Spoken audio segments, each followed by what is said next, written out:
Everyone, इस video में बात कर लेते हैं वीपीआरपीएल की edge in Vishnu Prakash R Punglia की। क्विकली एनालिसिस देख लेते हैं। चैनल को लाइक एंड सब्सक्राइब करना मत भूलिएगा। तो स्टॉक में आप देख रहे होंगे अपन को लास्ट सेशन में एक अप ट्रेंड देखने को मिला है। 3 से 4% का ये मोमेंटम था।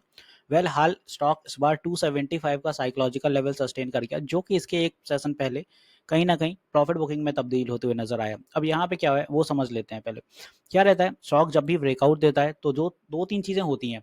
ब्रेकआउट के बाद या तो रिटेस्टिंग के लिए आएगा, या पुल बैक होगा, या साइडवेज होता है। क्योंकि अगर रिटेस्टिंग दे रहा है तो भाई कुछ ये फॉर्मेशन अपनी बनेगी नीचे आके वापस से। अब ये तभी होता है जब मार्केट में अपन को कुछ ओवरबॉट टेरिटरी में इंडिकेटर्स जा चुके हों, या आरएसआई बहुत ज्यादा ओवरबॉट हो गया, तब ये सिनेरियो बनता है ज्यादातर।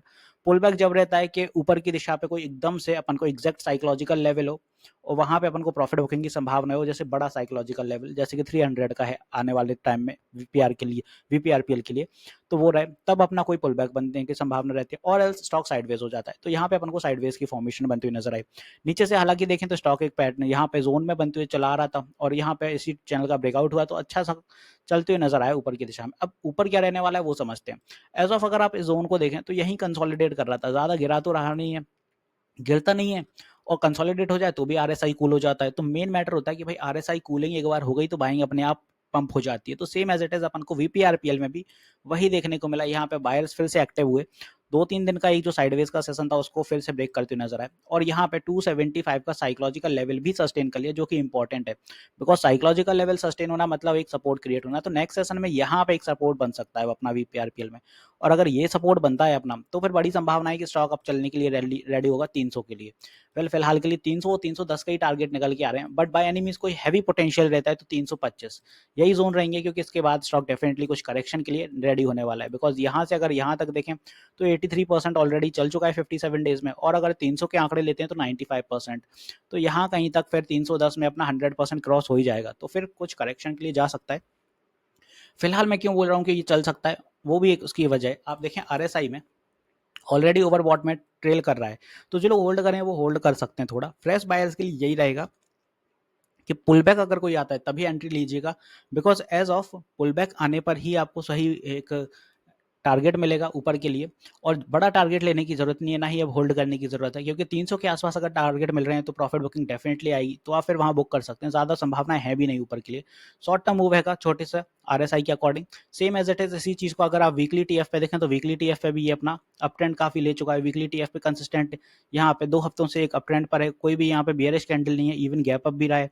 तो यहाँ पे वीकली टीएफ पे भी थोड़ा ही सा मूव है, जो कि 300-310 के आंकड़े दिखा रहा है, और 1 आवर टीएफ पे अपन को नेक्स्ट सेशन में अपन को कुछ मूव दिख सकता है, क्योंकि यहाँ पे आरएसआई कुछ कूल हुआ था, ये वापस से ओवरबॉट टेरिटरी में एंट्री लेने जा रहा है। इसीलिए बोल रहा हूँ कि 1 आवर टीएफ के अकॉर्डिंग स्टॉक एक मूव दिखा सकता है।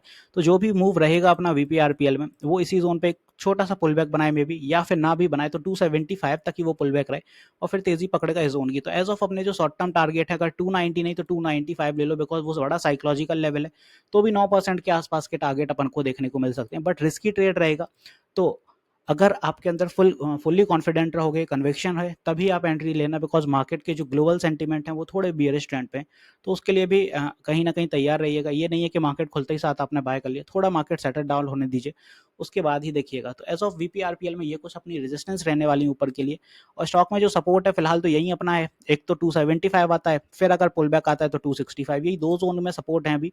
तो फॉल तो भी कर नहीं रहा है, हालांकि ये करेक्शन के लिए आएगा, बिकॉज आरएसआई बहुत नीचे हो गया, 232 पे ट्रेल कर रहा है, और स्टॉक 277 पे। तो ये करेक्शन के लिए जब आएगा तो वो अपना 300 के आसपास के आंकड़े निकल के आ रहे हैं, वहीं से अपन को कुछ देखने को मिले, मे भी फिर कुछ सेलिंग आए, क्योंकि बड़ा साइकोलॉजिकल लेवल है। तो जैसा कि मैंने कहा, साइकोलॉजिकल लेवल से ही बड़े करेक्शंस देखने को मिलते हैं ज्यादातर, तो वही अपना ऊपर की दिशा में। तो एज ऑफ ये अपने सपोर्ट है, ये रेजिस्टेंस रहने वाले हैं।